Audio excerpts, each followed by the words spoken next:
හොඳයි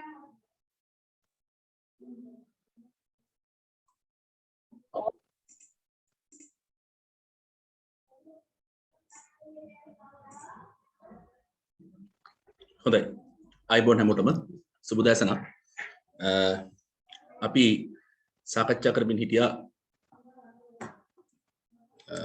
සෛල සංවිධානයක් සහිත සුදු ජීවීන් තාක්ෂණ විද්‍ය සඳහා යොදා ගැනීමේ වැදගත්කම් පිළිබඳව.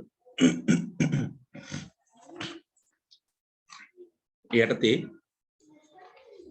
අන්තිමට මතක් කිරීමක් කරන්න අවසානට අපි කතා කරපු දේවල් ටික ශාක කඳ ගැන අපි කතා කරන අවසානට එතනදී ඒක බීජපත්‍රී ශාක කඳ ද්විබීජපත්‍රී ශාක කඳේ දර්ශී ව්‍යුහයක දක්නට ලැබෙන නැත්නම් ශාක කඳක දක්නට ලැබෙන මූලික පටක වර්ග සහ ඒවායේ කෘත්‍යයන් පිළිබඳව අපි කතා කරා. අපි චර්මයේ සුපුරුදු පරිදි ශාක අභ්‍යන්තරයේ තියෙන කඳ අභ්‍යන්තරයේ තියෙන පටක ආරක්ෂා කරමින් ශාක කඳක බාහිරින්ම තියෙනවා. දන්නවා ඊටත් එළියෙන් තියෙනවා කියුටින් වලින් සමන්විත උච්චර්මය ලෙස හඳුන්වන ඉටි ලේයර් එකක්. ඉතින් එයා කරන්නේ ශාකයේ අභ්‍යන්තරයේ තියෙන පටක ආරක්ෂා කරන්න සහ ශාකය රැක ගන්න දායක වීම. ඊට පස්සේ අපිට හම්බුණා අපි චර්මයට ඇතුළෙන් බාහික ප්‍රදේශය. මේ බාහික ප්‍රදේශයේ අපි දන්නවා අන්තර්සෛලීය අවකාශ සහිත මුදුස්තර සෛල ඒ වගේම අපි චර්මයට ආසන්නයේ ස්ථූල කෝණස්තර දුරස්තර සෛල තියෙන්න පුළුවන්. යනුව බාහික ප්‍රදේශයේ හරිත ලව තියෙනවා නම් ප්‍රභා සංශ්ලේෂණය කිරීමේ හැකියාවක් කඳට පවතිනවා. ඒ වගේම ස්ථූල කෝණස්තර තියෙන නිසා යම්කිසි ශක්තිමත් බවක් සන්ධාරණ කෘත්‍යයක් ඉටු කිරීමට බාහික ප්‍රදේශයට හැකියාව තියෙනවා. භූගත කඳක් ගත්තොත් බාහික ප්‍රදේශයේ සාමාන්‍යයෙන් සංජිත කුලචාල වශයෙන් දායක වෙනවා. ඊළඟට අපි දැක්කා පරිවහන පටක විදිහට නැත්නම් ප්‍රවාහනයේ සඳහා දායක වෙන පටක විශේෂ අන්තර්ගත වන සනාල කලාප. පත්‍රයක නම් අපි මේකට නාර්ටි එහෙම නැත්නම් සනාල කලාප ලෙස හඳුන්වනවා. සනාල කලාප ගත්තාම සෛලම සහ ප්ලොයම ලෙස හඳුන්වන ස්ථීර පටක දෙකකින් සමන්විතයි. ප්‍රධාන වශයෙන් මේ පටක දෙක එක බීජපත්‍රී ගත්තා ද්විබීජපත්‍රී ගත්තා සනාල කලාපයක දක්නට ලැබෙනවා. සෛල වලින් සමන්විත සෛලම පටකය ශාකය තුල ජලය සහ ඛනිජ පරිවහනයට කඳ තුල ක්‍රියාත්මක වෙනවා. ඒ වගේම ප්ලොයම සෛල වලින් සමන්විත ප්ලොයම පටකය ආහාර පරිවහනයට දායක වෙනවා. ඒ වගේම අපි දන්නවා එක බීජපත්‍රී කඳේ දක්නට ලැබුණ නැතත් ද්විබීජපත්‍රී සනාල කලාපවල අපිට දක්නට ලැබෙනවා සෛලම සහ ප්ලොයම වල දෙක අතර තියෙනවා විභාජක පටකයක්. අන්තස් කලාපීය කැම්බියම් ලෙස අපි ඒක හඳුන්වනවා. මේ විභාජක පටකය ක්‍රියාත්මක වෙලා තමයි ශාක කන්දේ මහත වැඩි වෙන්නේ ද්විතීක වර්ධන අවධියේදී. මේ විදිහට මේ ශාක කන්ද ගත්තාම ඒකේ අභ්‍යන්තරයේ මජ්ජාවක් දක්නට ලැබෙනවා. ඒ මජ්ජාව සහ බාහිකය කියලා එක බීජපත්‍රී ශාක කඳක් විභේදනය වෙලා නැහැ. නමුත් ද්විබීජපත්‍රයේකේ බාහිකය සහ මජ්ජාව කියලා ප්‍රදේශ දෙකක් අපිට ප්‍රාථමික වර්ධන අවධිවලදී හඳුනා ගන්න ලැබෙනවා. මේ මජ්ජාව කුහරයක් වගේ නිකන් හරියට මෘදුස්තර සෛල තියෙනවා. භූගත කඳන් වල නම් සංචිත කෘත්‍යයක් ඉටු කිරීමට දායක වෙන්න මජ්ජාවට හැකියාව තියෙනවා. මේ විදිහට අපි එක බීජපත්‍රී සහ ද්විබීජපත්‍රී ශාක කන්දේ තියෙන හරස්කඩක අදාළ පාටක නම් කරන්න ඉගෙනගෙන තියෙනවා. එක බීජපත්‍රී සහ ද්විබීජපත්‍රී කන්දේ වෙනස්කම් යටතේ අපි සාකච්ඡා කරා. අපි දන්නවා සනාල කලාප ගත්තාම එක බීජපත්‍රීකේ විශාල ප්‍රමාණයක් දක්නට ලැබෙනවා. ද්විබීජපත්‍රීකේ වලයාකාරව සනාල කලාප සංඛ්‍යාව අඩුවෙන් දක්නට ලැබෙනවා. ඒ වගේම කැම්බියම පටකයක් එක බීජපත්‍රීකේ දක්නට ලැබෙන්නේ නැහැ. නමුත් ද්විබීජපත්‍රීකේ කැම්බියම් පටකයක් දක්නට ලැබෙනවා. ඒක නිසා තමයි ආයකින් තමයි කඳ මහත් වෙන ක්‍රියාවලියට දායක වෙන්නේ. ඒ වගේම ද්විබීජපත්‍රී ශාක කඳක් ගත්තාම ඒගොල්ලන්ගේ ප්‍රාථමික අවධිය පහු කරලා ද්විතීක අවධියට එනකොට කියන්නේ ශාකයේ වර්ධනය වෙනකොට ඒගොල්ලන්ගේ කඳ මහත් වෙනවා. මේ කඳ මහත් වීම සඳහා දායක වෙන ප්‍රධාන පටක වර්ග දෙකක් තියෙනවා. ද්විබීජපත්‍රී ශාක කඳක කඳ මහත් වීමට දායක වෙන පටක විශේෂ දෙකයි. right එකක් සනාල කැම්බියම අනිත් එක වාල්ක කැම්බියම ලෙස අපි හඳුනන පසු කාලයේදී ඇතිවන සෛල ස්තරය. සනාල කැම්බියම මගින් කොහොමද සනාල කැම්බියම ඇති වෙන්නේ කියලා මම විස්තර කරා. නමුත් ඒ විස්තරය වැදගත් වෙන්නේ නැහැ කියලා මම ඒගොල්ලන්ට කිව්වා. අර සනාල කලාපවල තියෙන අන්තස් කලාපීය කැම්බියම වල එකට එකතු වෙලා අන්තර් කලාපීය කැම්බියම ලෙස බාහික ප්‍රදේශයේ සෛල ටික මේ කැම්බියම සනාල කැම්බියම කියන වෘත්තාකාර තම රවුමට තියෙන පටකය නිර්මාණය කරන්න දායක වෙනවා. ඊට පස්සේ මේ සනාල කැම්බියම විසින් ඇතුළටත් එළියටත් නව සෛල ඇති කරමින් ඇතුළට ද්විතීක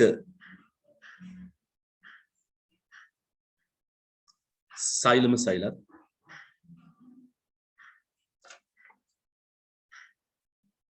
බාහිරින් ද්විතීක ක්ලොයම සෛලත් ඇති කරමින් කඳේ මැද්දේ තියෙන පටක සංඛ්‍යාව සෛල ප්‍රමාණය වැඩි කරනවා. එතකොට මාජ්ජාව ටික ටික ක්ෂීණ වෙලා ගිහිල්ලා කඳ මැද තියෙන පටක සංඛ්‍යාව වැඩි වීම හේතුවෙන් කඳේ විෂ්කම්භය වැඩි වෙන්න උත්සාහ කරනවා. එතකොට මේ උත්සාහයේදී අපි දන්නවා බාහික ප්‍රදේශය තෙරපෙනකොට බාහික ප්‍රදේශය පිපිරීම ඇති වෙලා අපි චර්මයේ පිපිරිලා අභ්‍යන්තරයේ තියෙන පටක බාහිරට විවර වෙන්න බලනවා. මෙන්න මේ తত্ত্বය නිසා ශාකයට ලැබෙන අනාරක්ෂිත බව වළක්වන්න බාහික ප්‍රදේශයේම සෛල ටික වල්ක කැම්බියම ලෙස හැඩ ගැහිලා නව විභාජක පටකයක් ඇති වෙනවා. ඒ විභාජක පටකයෙන්ද ඇතුල් පැත්තට ද්විතීක බාහික ලෙස නව සෛල ටිකකුත් පිටපැත්තට වල්ක ලෙස නව සෛල ටිකකුත් සකස් කරමින් මේ වල්ක කැම්බියමද අලුත් සෛල ඇති කරමින් වටේට නිකම් මේක ටේප් එකක් ඔතනවා වගේ වටේට මෙහෙම මහත් වෙන්න පටන් ගන්නවා. ඉතින් මේ විදිහට සනාල කැම්බියම සහ වල්ක කැම්බියමේ ක්‍රියාකාරීත්වය නිසා කඳ මහත් වෙනකොට ද්විතීක වර්ධනය කියලා අපි ඔකට කියනවා. මේ ද්විතීක වර්ධන අවධියේදී අපිට කඳේ දක්න ලැබෙන විශේෂ වෙනස්කම් කිහිපයක් තමයි පොත්ත ඝනකම් වැඩි වෙනවා. ඒ වගේම වාසිදුරු ඇති වෙනවා. වාර්ෂික වලයන් ඇති වෙනවා. ඒ වගේම අරටුව සහ එළය ලෙස මේ ශක් කඳේ කොටස් දෙකක් වෙන් වෙනවා. අරටුව සහ එළය ගත්තාම අරටුව කියලා කියන අපිට ආර්ථික වශයෙන් ගොඩක් වැදගත් ශාකයක තියෙන ශක්තිමත්ම කොටස. අක්‍රීය ප්‍රදේශයක් විදිහට අපි ඒක හඳුන්වන්නේ. මොකද ඒකේ පරිවහනය නැත්නම් සෛලම වාහිනී නැත්නම් සෛලම සෛල වලින් සමන්විත සෛලම වාහිනී අවහිර වෙලා තියෙන්නේ. ඒ නිසා තමයි ඒක අඳුරු පාටට හුරු ජලය ඊටම අඩු ප්‍රදේශයක් ලෙස අපිට දක්නට ලැබෙන්නේ ටැනින් වගේ දේවලුත් තැන්පත් වෙලා. ඉතින් මේ ක්‍රියාවලියට ටීලෝස ඇති වෙන ක්‍රියාවලියක් දායක වෙලා අවසානයේ අරටුව සහ එළය වෙන් වෙනවා. වාර්ෂික වලයන් ඇති වෙනවා. ඒ වගේම කඳේ සුවිශේෂී වෙනස්කම් කිහිපයක් දක්නට ලැබෙනවා. අරටුව සහ එළය අතර වෙනස්කම් අපි කතා කරා. ශාක කඳේ තියෙන ආර්ථික ප්‍රයෝජන අපිට ඕන තරම් හිතලා ලියන්න පුළුවන්. දැව මේ වටිනාකම ගත්තාම ඒක අංක 1 කියලා කියන්න පුළුවන්. අද කාලේ ගත්තාම හොඳ ගහක් දැක්කම හොඳ ශාක කඳක් සාමාන්‍යයෙන් විශාල රූස ගහක් දැක්කම අපි බලන්නේ දැව මේ වටිනාකම දිහා තමයි. දැව මේ වටිනාකම ඔළුවේ තියන්න තමයි ඒ ශාකයේ දිහා අපි අපේ අවධානය යොමු කරන්නේ. මේ දේවල් එක බැලුවාම දැව මේ වටිනාකම අතින් විශාල වටිනාකමක් පෙන්වුම් කරන අරටුව ප්‍රදේශයේ ශාකවල අපි විවිධ ගෘහ භාණ්ඩ නිර්මාණයට ඒ වගේම නිවෙස්වල වහලේ ඇතුළු උළුහව ජනෙල් ඇතුළු විවිධ නිෂ්පාදන සිදු කිරීම සඳහා භාවිතා කරනවා. ඒ වගේම මේ ද්විබීජපත්‍රී ශාකයක් මේ විදිහට කඳ මහත් වෙලා වර්ධනය වෙනකොට ඒකබීජපත්‍රී ශාකයක් නිකන් තියෙන්නේ. මෙයාද එයාගේ ජීවිත කාලය තුළ යම් යම් අවධිවලදී කඳ මහත් වීමකට භාජනය වෙනවා. හැබැයි මේ ද්විබීජපත්‍රී ශාක කඳක දක්නට ලැබෙන වල්ක කැම්බියමවත් සනාල කැම්බියමවත් උදාහරණයක් විදිහට සනාල කලාපයක් නැහැ නේද? සනාල කලාප තියෙනවා. කැම්බියම පටකයක් නැහැ නේද? ඒ නිසා කැම්බියම පටකයක්වත් වල්ක කැම්බියමක්වත් ඒ ද්විබීජපත්‍රී ශාක කඳේ වගේ ඒකබීජපත්‍රී ශාක කඳේ කඳ මහත් වීමට දායක වෙන්නේ නැහැ. එතනදි වෙන්නේ එයාගේ ජීවිත කාලයේ එක්තරා අවධියකදී අර ඒකබීජපත්‍රී ශාක කඳේ සනාල කලාප පූරක පටක ලෙස හඳුන්වන සෛල විශාල ප්‍රමාණයක් පුරාවට විසිරලා තියෙනවා. මේ පූරක පටකය තුල විභාජක හැකියාවක් ලබාගත් සෛල සෙට් එකක් විසින් ඇතුලේ තියෙන පටක සංඛ්‍යාව වැඩි කරනවා. සෛල සංඛ්‍යාව වැඩි කරනවා. උතර අපි ඒකට අපි කියන්නේ අසාමාන්‍ය වර්ධනය කියලා. ඒක බීජපත්‍රී කඳක් මහත් වෙන්නේ එහි අසාමාන්‍ය වර්ධනය නැමැති ක්‍රියාවලිය ඔස්සේ. ද්විබීජපත්‍රී කඳක් මහත් වෙන්නේ ද්විතීක වර්ධනය කියන ක්‍රියාවලිය ඔස්සේ. එනුව පුවක් පොල් වගේ ගස් අසාමාන්‍ය ලෙස කඳ මහත් වීමකට සහ ද්විතීක ඝන වීම වලට ලක් වෙන්නේ එයාගේ පූරක පටකය තුළ තියෙන සෛල සමූහයක් විභාජක හැකියාවක් ලබාගෙන නව සෛල ඇති කරමින් අලුත් පටක ප්‍රමාණයක් ශාක කඳ තුළ ඇති කරනවා. වැඩි සෛල ප්‍රමාණයක් ඇති වෙනකොට අර කලින් එක වගේම ඇතුලේ තෙරපිලා මේක මෙහෙම මහත් වීමකට භාජනය වෙනවා. මේ ටික තමයි අපිට මේ දක්වා අපි කතා කරේ. ඊළඟට අපි කඳ පත්‍ර කතා කරලා තියෙන අවසාන වශයෙන් මුල සම්බන්ධව මේක බොහොම සුළු වශයෙන් තමයි සිලබස් එකේ දක්වලා ලැබෙන්නේ. නමුත් අපි ඒ ප්‍රමාණය අපිට ගැළපෙන ආකාරයට අපි අධ්‍යයනය කරලා තියෙනවා. මේක A level biology වලදී ගත්තාම ටිකක් වැඩිපුර විස්තර කරලා තියෙනවා. නමුත් අපේ සිලබස් එකේ A level biology වල තියෙන මට්ටමට අපි කතා කරන්නේ නැති නිසා ඊට අනුරූප ප්‍රමාණය විතරයි මම මේ එකතු කරගෙන තියෙන්නේ. හොඳට මතක තියාගන්න මම හැම වෙලේම මේ උගන්වන්නේ ඔබ මේ ඉගෙන ගන්න සිලබස් එකට අදාළ කොටස් විතරයි. සමහරවිට ඔය බයොලොජි කරපු ගුරුවරු SFT කරන අය ඉන්නවා. බයොලොජි A levels වලට බයොලොජි කරලා බයොලොජි වලින් ඉගෙන ගත්ත ගුරුවරු SFT කරන අය ඉන්නවා. ඒගොල්ලෝ සමහරවිට ඒගොල්ලෝ බයොලොජි කරලා තියෙන නිසා ඒගොල්ලන්ට මේව දැක්කම විශාල වශයෙන් කරුණු මතක් වෙනවා. ඒ විශාල කරුණු ගොන්නක් ඔයගොල්ලන් ලියා ගන්න හෝ ලබා දෙන්න බලාපොරොත්තු වෙනවා. ඒගොල්ලෝ සමහර ගොඩක් ගුරුවරු මම දැකලා තියෙන නෝට්ස් සමහර අයගේ දැකලා තියෙනවා. සමහර ළමයි අහනවා සර් මේවා අපිට එනවද කියලා. එහෙම දේවල් අහන්නේ අනවශ්‍ය දේවල් නේ හිත පුරව ගන්න අවශ්‍ය වෙන්නේ නෑ. ඒක නිසා මේකෙදි පැහැදිලිව එන දේවල් ටික තේරුම් අරගෙන ඊට අනුරූපව ඉගෙන ගත්තාම ප්‍රමාණවත් වෙනවා. ශාක කඳ ගැන කතා කරලා ඉවරනම් ශාක මුල. අපි දන්නා මූල පද්ධතිය ප්‍රධාන වශයෙන් ශාකය පසට සවිවීම සඳහා ශාකයට අවශ්‍ය කරන ජලය ඒ වගේම කනිජ ලවණ පසෙන් අවශෝෂණය වෙලා ශාකයේ වර්ධනයට අවශ්‍ය කරන මූලිකම දායකත්වය සපයනවා ශාක මුල් විසින්.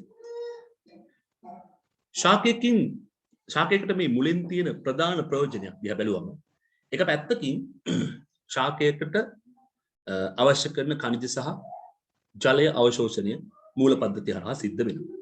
සාමාන්‍යයෙන් මේ මූල පද්ධතිය ගත්තාම මේ මූල පද්ධතියේ මුල වටේට ගොඩක් ශාකවල මූල කේශ කෙඳි නිසා අපි හඳුන්වන මූල කේශ දක්වලා ලැබෙනවා. මූල කේශ තියෙනකොට පෘෂ්ඨීය වර්ගඵලය මුලක වැඩි.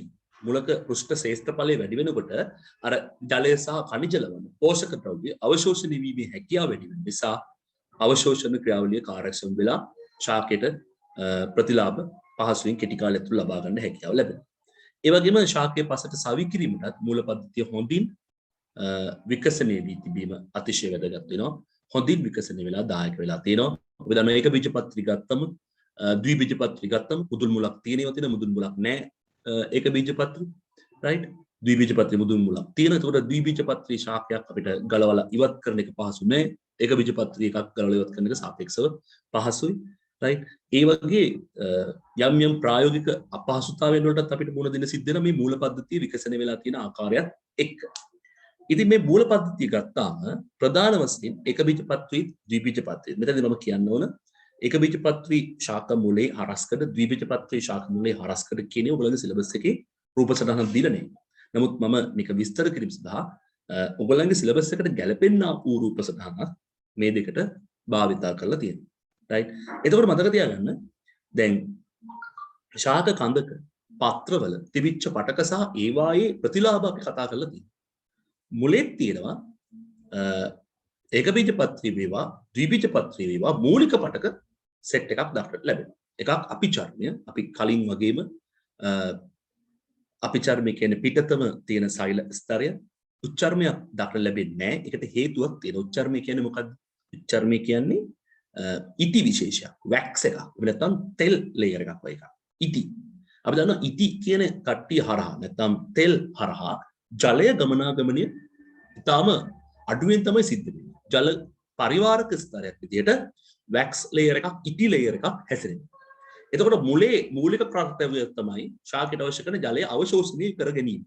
එතකොට ශාක මුලක අර කඳේ පත්‍රවල වගේ නෙමෙයි වටේට අර කියන කියුටින් වලින් සමන්විත උච්චර්මයක් තිබුණොත් අර ජලය අවශෝෂණය කර ගැනීමේ ක්‍රියාවලියට බාධා පමුණු නිසා ශාක මුලක් හැඩ ගැහිලා තියෙන්නම උච්චර්මයක් නොමැති වෙන පරිදි. ඒතකොට උච්චර්මයක් දක්න ලැබෙන්නේ නැහැ. ඒ වගේම තේරුම් ගන්න පිටතම තියෙන සෛල ස්තරය තමයි අපිචර්මය කියලා කියන්නේ. ඒක තනි සෛල ස්තරයක්. අර ශාක පත්‍රවල ශාක කන්දේ තිබ්බහා සමානව අපිට දක්නට ලැබෙනවා. ඒ වගේම මුලෙත් අභ්‍යන්තරයට එනකොට මුල හරස්කඩක් විදිහට කපලා අභ්‍යන්තරයට එනකොට අපිට දක්න ලැබෙනවා බාහික ප්‍රදේශයේ. දුර්බාහික ප්‍රදේශය ගත්තාම අන්තර්ශෛලීය අවකාශ බහුල මුදුස්තර කලාපයක් විදිහටත් ඒ වගේම අන්තස්චර්මය තනි සෛල ස්තරයක් ලෙස අකණ්ඩව පිටලා තියෙන අන්තස්චර්මය ලෙස හඳුනන පටකයකුත් සනාල කලාප විවිධ විදිහට විසිරීමකුත් දක්නට ලැබෙනවා. සුපුරුදු පරිදි සනාල කලාප සෛලම සහ ප්ලොයම වෙන වෙනම දක්නට ලැබෙනවා. ඒගොල්ලෝ මුල තුල ආහාර ඒ වගේම khනිජ ලවණ සහ ජලය පරිවහනය සඳහා දායක වෙනවා. ඒතර මෙතනදී ඒකබීජපත්‍රී ශාක කඳත් ද්විබීජපත්‍රී කඳත් ගත්තාම මෙන්න මේ කියන විදිහට අපිට මේක හඳුනා ගන්න පුළුවන්. වලට පේන ඇති මූල කේශ පිහිටනවා. මේ තියෙන ඒකබීජපත්‍රියකේ මූල කේශ දක්නට ලැබෙනවා. ඊට පස්සේ අපිචර්මයේ තියෙනවා බාහිරින්ම. බාහිකේ ප්‍රදේශය අපිට හම්බ වෙනවා මෙන්න මෙහෙම. මුදුස්තර සෛල වලින් සමන්විතයි. අන්තස්චර්මය ලෙස හඳුන්වන තනි සෛල ස්තරයක් මෙහෙම තියෙනවා. ඊට පස්සේ ඇතුලේ ගත්තාම අපිට දකින්න ලැබෙනවා ප්ලොයම තමයි මේ රවුමට තියෙන්නේ. ප්ලොයම මෙන්න මේ විදිහට විසිරලා තියෙනවා. ප්ලොයම සෛලම ගත්තම මෙන්න මේ ත්‍රිකෝණාකාර විදිහට දක්නට ලැබෙනවා. ඒතකොට ඔයගොල්ලෝ පෙන්නති ප්ලොයම සහ සෛලම දෙක එකට ගත්තාම එක සනාල කලාපයක්. සනාල කලාපයක සෛලමයි ප්ලොයමයි දෙකම තියෙනවා. ඒක සනාල කලාපයක් ලෙස හැසිරෙන්නේ සෛලම සහ ප්ලොයම කියන දෙන්න එකට ගත්තා.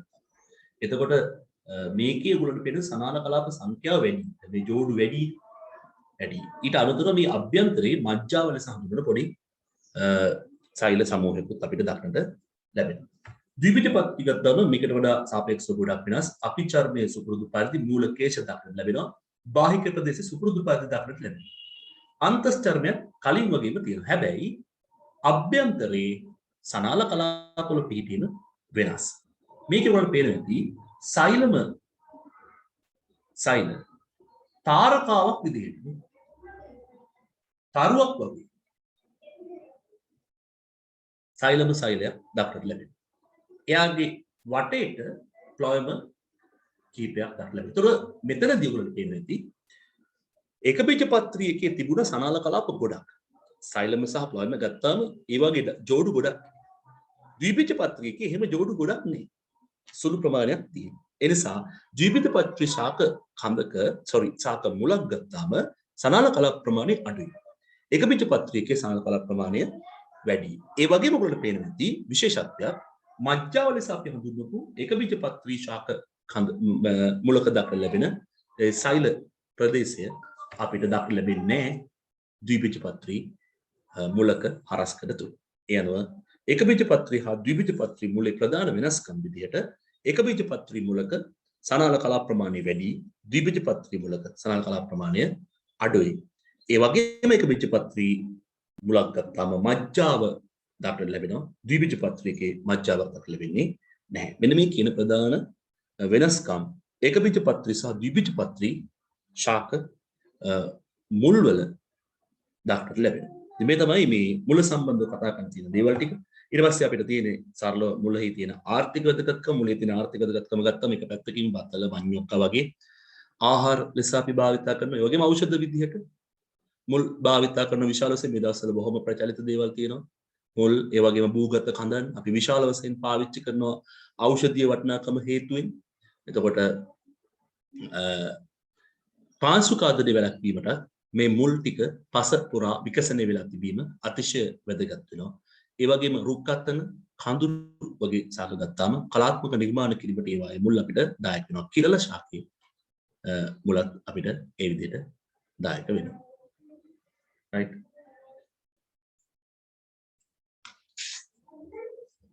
ඊළඟට මේ ශාක පත්‍ර කඳ මුල කියන මාතෘකාව මෙතන ඉවර. මේ එක නිපුණතාවයක් මෙතනින් අවසන්.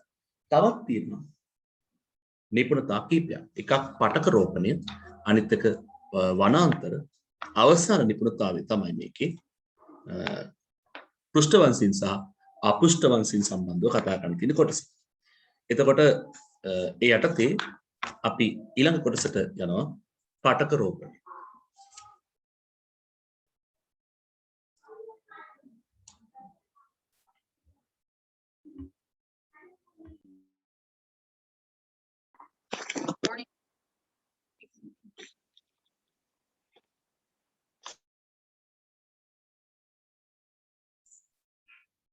පාඨක රෝපණය.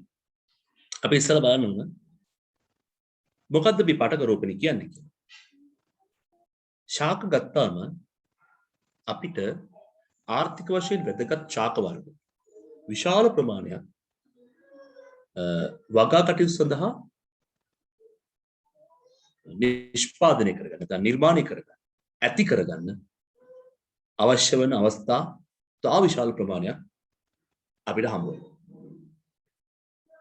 අපේ ගම්මිරිස් පැල තවාන් වල ගත්තාම පැල තවානක් ගත්තාම පැල විශාල ප්‍රමාණයක් දහස් ගාණක් වුණත් මිලදී ගන්න පුළුවන් විදියට නව පැල ඇති කරමින් පවතින. ඒ විදිහට විවිධ දේවල් දෙහි වර්ග දෙහි පැල එතකොට දොඩම් අඹ විවිධාකාර විදිහේ පැල විශේෂ විශාල ප්‍රමාණ වලින් අපිට එදිනෙදා වෙළඳ පොලේ මිලදී ගන්න අපිට හැකියාව ලැබිලා තියෙනවා.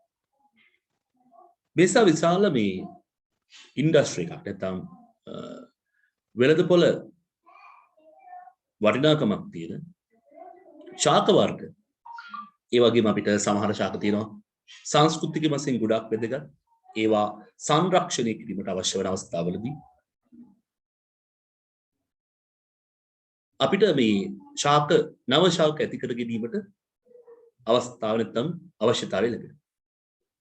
ගොඩක් වෙලාවට අපි මේ ලබා ගන්න නව ශාක අපි දන්නවා අර මව් ශාකයේ ගුණ එලෙසම පෙන්වන්නේ නැති වෙන අවස්ථා අපිට හම්බ වෙනවා. නමුත් අපිට අවශ්‍යයි අපි යම්කිසි ගහකින් පැලයක් ගේන්න ඉත්තක් ගේන්න ඇට මොන හරි බීජයක් ගෙනලා හිටවන්න ඒ මව් ශාකයේ තිබිච්ච ගුණය දැකලා ඒ ගුණය මව් ශාකයේ ලක්ෂණ එලෙසම පෙන්වන පරිදි මේ ශාක අපිට ඇති කරගන්න පුළුවන්. අන්න ඒක අපිට ගොඩක් වාසසහගතයි ආර්ථික වශයෙන් මෙන්ම ඉල්ලුමත් ගොඩක් වැඩි තත්ත්වයකට පත් වෙනවා. මෙතනදී සාමාන්‍ය සාම්ප්‍රදායික ක්‍රම ශිල්ප වලින් ශාක ප්‍රචාරණය කරනවා. අපි කියන්නේ ශාක ප්‍රචාරණය කරනකොට අපිට මේ මුණ දෙන්න සිද්ධ වෙන යම් යම් ප්‍රායෝගික ගැටලු ඒ වගේම ඒ ශාකවල තියෙන ගුණාත්මක බව පිළිබඳ ගැටලු විශාල ප්‍රමාණයක් මගහරවා ගනිමින් ඊටාම කුඩා ඉඩ ප්‍රමාණයක ඊටා විශාල පැල සංඛ්‍යාව ශාක ප්‍රමාණය නිරෝගීව මව් ශාකයේ ගුණ එලෙසම පවතින පරිදි ලබාගත හැකි සුවිශේෂී වූ ක්‍රියාදාමයක් තමයි ක්‍රියාවලියක් තමයි පාඨක රෝපණය කියලා කියන්නේ. පාඨක රෝපණය කියන දරට එන්න කලින් ශාකවල ප්‍රජනනය ගත්තාම ඒ කියන්නේ නවශෛල ශාක විසින් ඇති කරගන්න යාන්ත්‍රණය ගත්තාම ශාක තම වර්ගය බෝ කර ගැනීම සඳහා ලිංගික ප්‍රජනනය වගේම අලිංගික ප්‍රජනනයක් සිද්ධ කරනවා. මෙන්න මේ ශාකවල තියෙන අලිංගික ප්‍රජනන ක්‍රමවේදවල නැත්නම් අලිංගික ප්‍රජනන ක්‍රියාවලිය තුළ අපිට හමු වෙනවා භූගත ශාකයක භූගත හෝ කන්දන් කොටස් මගින් නව ශාක ලබා ගැනීමේ ක්‍රමවේදයන් ඒ වගේම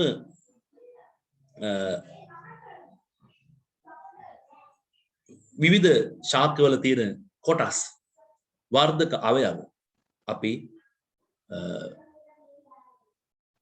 පැල කරලා නැත්නම් හිටවලා නව ශාක ලබා ගන්න අපි උත්සාහ කරනවා මේ ශාකවල තියෙන අලිංගික ප්‍රජනන ක්‍රම යටතේ. මෙතනදී මව් ශාකයට සමාන ගති ලක්ෂණ තියෙන ශාක අපිට ලබා ගැනීමේ හැකියාව තියෙනවා. හැබැයි 100%ක්ම අපිට ඒක ප්‍රායෝගිකව අත්දකින්න ලැබෙන්නේ නැති අවස්ථාත් හම්බ වෙනවා. මේ ශාකවල අලිංගික ප්‍රජනනය ගත්තාම ස්වභාවික වර්ධන ප්‍රචාරණය සහ කෘත්‍රිම වර්ධක ප්‍රචාරණය ලෙස මේ අලිංගික ප්‍රජනනය නැවත අපිට ආකාර දෙකකට වෙන් කරන්න පුළුවන්. අපේ මාතෘකාව ලිංගික ප්‍රජනනය නෙවෙයි. ශාකවල තියෙන මේ අලිංගික ප්‍රජනනය. අලිංගික ප්‍රජනනය ගත්තාම ශාක කොටස් පැලකිරීම මගින් පත්‍රයකින් හරි මුලකින් හරි කඳකින් හරි කොහෙන් හරි අපි සිදු කරන මේ ක්‍රියාදාමයෙන් නවශාක ලබා ගැනීම ශාකවල තියෙන අලිංගික ප්‍රජනනය. මේ අලිංගික ප්‍රජනනය ස්වභාවික වර්ධක ප්‍රචාරණය සහ කෘත්‍රිම වර්ධක ප්‍රචාරණ ලෙස නැවත ආකාර දෙකකට වෙන් කරන්න පුළුවන්. ස්වභාවික වර්ධක ප්‍රචාරණය ගත්තාම එතනදී ගොඩක් වෙලාවට අපි ශාකයක භූගතව හෝ ශාක පොළවට උඩින් තියෙන වායව ලෙස පිහිටන ශාක කොටස් වලින් ස්වභාවිකව නව ශාක බිහි කිරීම ස්වභාවික වර්ජන ප්‍රචාරණය ලෙස අපි හඳුන්වනවා. මේකට අපි මේ ශාකයක තියෙන විවිධ කොටස් භාවිතා කරන්න පුළුවන්. උදාහරණයක් විදිහට මුල් භාවිතා කරන්න පුළුවන්. පාත්‍ර, ඒ වගේම මොටයියන් කියලා කියන්නේ මොටියන් කියලා කියන්නේ right දාවක රනර්ස් කියලා කියන අපි බල්බිල්ස් right ඒ වගේම භූගත කඳ මේ අලිංගික ප්‍රචාරණය යටතේ ස්වභාවික වර්ධක ප්‍රචාරණයට යොදා ගැනීමේ හැකියාව තියෙනවා right මේ අතර තියෙනවා තව ක්‍රමයක් අලිංගික ප්‍රජනනය අපිට සිදු කරන්න පුළුවන් කෘත්‍රිම වර්ධක ප්‍රචාරණ ක්‍රමයක් යටතේ කෘත්‍රිම වර්ධන ප්‍රචාරණ ලෙසත් අපිට මේ ක්‍රම හඳුන්වන්න පුළුවන්. ඒක උඩට පේන ඇති ශාක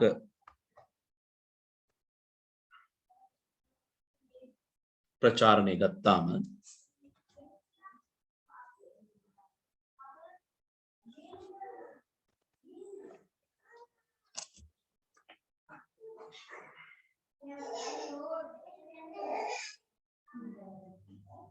ප්‍රචනනය ලිංගික අලිංගික මේ අලිංගික ප්‍රචනනය ගත්තාම ශාකවල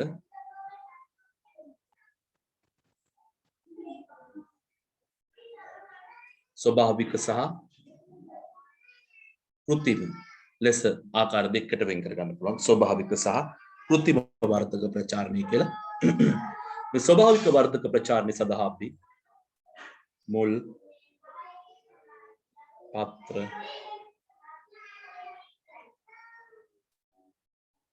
මොටියන්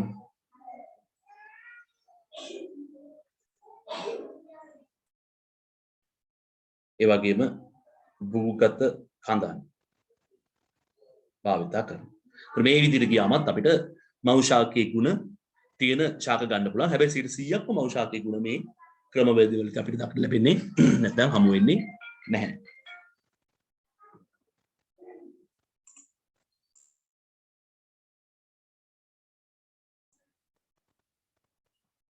අලිංගික ප්‍රජනන යටතේ ස්වභාවික වර්ධක ප්‍රචාරණය ඔය කියන මුල් පාත්‍ර මොටෙයන් දාවක වගේ දේවල් වලින් කරගන්න පුළුවන්. ඊළඟට කෘත්‍රිම වර්ධක ප්‍රචාරණය කිව්වම මෙතනදී මිනිසා විසින් යම්කිසි මැදිහත් වීමක් කරනවා. දැන් ශාක මුලකින් තව අලුත් ගහක් ඇති වෙනවා කියන එක ස්වභාවිකයි. පත්‍ර වලින් ගහක් ඇති වෙනවා කියන එක වැටිලා ඒක ස්වභාවිකයි. right අතු කෑලි වලින් ඒක ස්වභාවිකයි. මිනිසා විසින් යම්කිසි මැදිහත් වීමක් සිදු කරලා ශාක බෝ කර ගැනීමට නැත්නම් ශාක බෝ කිරීමට පෙළඹවීම ඔස්සේ සිදුවන ප්‍රචාරණ කටයුතු නැත්නම් ශාක ප්‍රචාරණ මිනිසාගේ මැදිහත් වීමකින් ශාක බෝ කිරීමට අපි උත්සාහ කරොත් අන්න එවැනි ක්‍රියාවලින් වලට අපි කියන්නේ කෘත්‍රිම වර්ධක ප්‍රචාරණ ක්‍රම ලෙසයි. මෙතනදී මේ මිනිසා විසින් මේ වැඩේ කරන ප්‍රධාන ක්‍රම කිහිපයක් තියෙනවා. එකක් තමයි අපි දන්නවා. අතු කැබිලි අරගෙන අපි මුල් ඇද්දවීම කරලා ඒ ඔස්සේ නව ශාක ලබා ගන්න උත්සාහ කරන එකක් තමයි මේ කෘත්‍රිම වර්ධක ප්‍රචාරණය.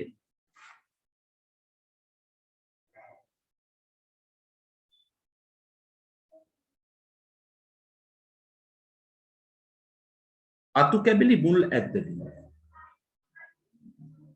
ඒ වගේම බද්ධ කිරීම. ඔයගොල්ලෝ දන්නවා නව ශාක ලබා ගැනීමට බද්ධ කිරීම අපි විසින් කරන ලබන.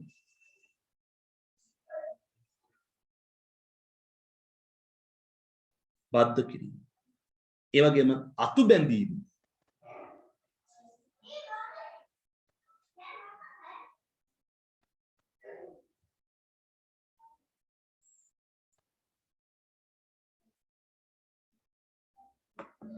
අතු බැඳීම.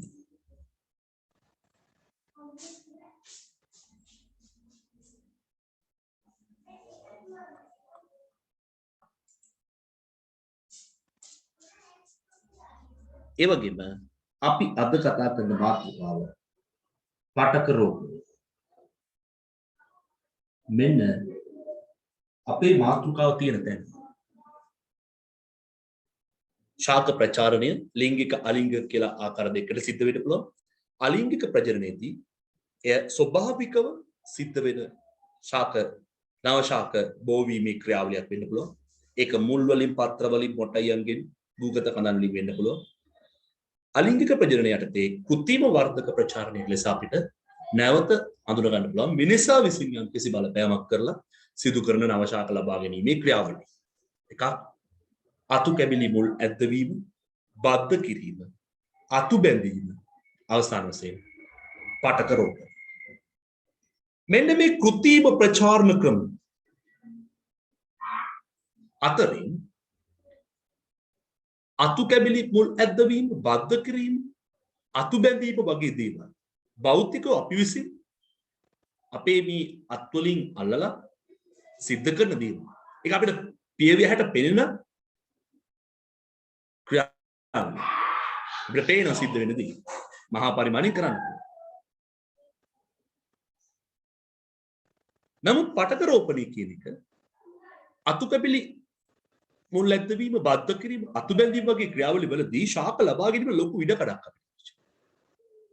නමුත් පාඨක රෝපණය කිව්වම මේක ඊටාම කෙටි කාලයක් තුළ අනිකුත් වර්ධක ප්‍රචාරණ ක්‍රමවලට සාපේක්ෂව ඊටාම කෙටි කාලයක් තුළ එකවර විශාල ශාක ප්‍රමාණයක් කුඩා ඉඩක කාලය අඩුයි ශාක ගොඩක් ලැබෙනවා කුඩා ඉඩක නිපදවා ගත හැකි ශුද්ධ ප්‍රචාරණ ක්‍රමවේදයක් ලෙස පාඨක රෝපණය අපිට හඳුන්වලා දෙන්න පුළුවන්. දරවල පේනදී මේ අනිකුත් ප්‍රචාරණ ක්‍රම ශාක ප්‍රචාරණ ක්‍රමත් එක්ක බැලුවාම පාඨක රෝපණය කියන එක සුවිශේෂී ස්ථානයක් ගන්නවා. එය කෘත්‍රිම වර්ධක ප්‍රචාරණ ක්‍රමවේදයක්. අලිංගික ප්‍රජනනයක් සිද්ධ වෙන්නේ. පාඨක රෝපණයේදී කුඩා ඉඩ ප්‍රමාණයක විශාල ශාක ප්‍රමාණයක් කෙටි කාලයකදී අපිට ලබා ගැනීමේ හැකියාව තියෙනවා. මේ පාඨක රෝපණය කියන එක විද්‍යාගාරයක පොඩි ලැබ් එකක පොඩි කුටීරයක් ඇතුලේ අපිට කරන්න. නමුත් අපි දන්න අතුබද්ධ කිරීම අතු බෙදීම වගේ දේවල් එහෙම කරන්න බෑ. ඒකට අපිට ඉඩ කඩ අවශ්‍යයි ඊට සාපේක්ෂව. නමුත් පාඨක රෝපණය අපිට පොඩි බෝතලයක පැල 200ක් ලබා ගන්න පුළුවන් මට්ටමට සිද්ධ කරන්න පුළුවන් ශුද්ධ ප්‍රචාරණ ක්‍රමවේදයක්. right මේ පාඨක රෝපණය හැම ශාක විශේෂයකටම කරන්න පුළුවන්. හැම එකටම කරන්න බැරි අවස්ථා අපිට හම්බුනේ. අපි පාඨක රෝපණයේ තියෙන වාසි අවාසි ගැන කතා කරමු. right එතකොට ওই ප්‍රශ්න වලට ඔක්කොම උත්තර ලැබෙනවා. තාක්ෂණයේ දියුණුවත් එක්ක නවීන විද්‍යානුකූල ක්‍රමශිල්ප යාන්ත්‍ර සූත්‍ර උපකරණ නිෂ්පාදනයත් එක්ක පාඨක රෝපණය අද වෙනකොට ශාක ප්‍රචාරණයේ විශාල තැනක් ලබාගෙන තියෙනවා. ඒ නිසා පාඨක රෝපණය කියන එක බහුලව සිද්ධ වෙනවා. හැබැයි එසදා යම්කිසි වියදමක් දරන්න වෙනවා. අවශ්‍ය කරන උපාංග යාන්ත්‍ර සූත්‍ර අවශ්‍ය කරන විද්‍යානුකූල දැනුම අපිට තියෙන්න ඕන. ඒ කියන තත්වයන් සපයමින් යන්ත්‍ර උපකරණ භාවිතා කරලා තාක්ෂණය නැත්නම් මේ ක්‍රමවේදී සම්බන්ධව හොඳ දැනුමක් තියෙන පුද්ගලෙක් විසින් තමයි මේ පාඨක රෝපණය කියන එක කරන්න පුළුවන් වෙන්නේ. අපි දන්නවා අතු බැඳීම, බද්ධ කිරීම, අතු කැබිලි මුල් ඇද්දීම වගේ දේවල් ගත්තාම ඒවා සාමාන්‍ය පාසල් ළමයෙකුටත් කරන්න පුළුවන්. නමුත් පාඨක රෝපණය එහෙම ආවට ගියට කරන්න පුළුවන් එකක් නෙවෙයි. එහි විශිෂ්ට ප්‍රතිඵල ලබා ගන්න නම් එය ඒ සාකච්ඡා කරන තත්ත්වයකදී කරන්න පුළුවන් තත්ත්වයකට අපි පත් වෙලා තියෙනවා. ඒක හොඳට ඉගෙනගෙන ප්‍රවීණත්වයක් ලබාගෙන තියෙනවා.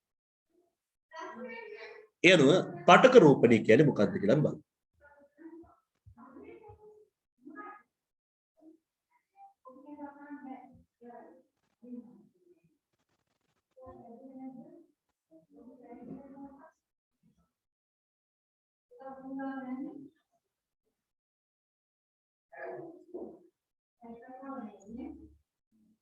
රයිට් මේ තියෙන්නේ ශාකවල ප්‍රජනනය අලිංගික ප්‍රජනනය ලිංගික ප්‍රජනනය ස්වභාවික ප්‍රචාරණ ක්‍රම කෘත්‍රිම ප්‍රචාරණ ක්‍රම යටතේ අපේ මාතෘකාව පටක රෝග කාට හරි අවශ්‍ය නම් මේ chart එක ගන්න මේ වගේ ගොල්ලෝ ඔළුවට ටක් ගාලා අපි කොතනද ඉන්නේ අපි කොතනද යන්නේ ටක් ගාලා මේ chart එක ගන්න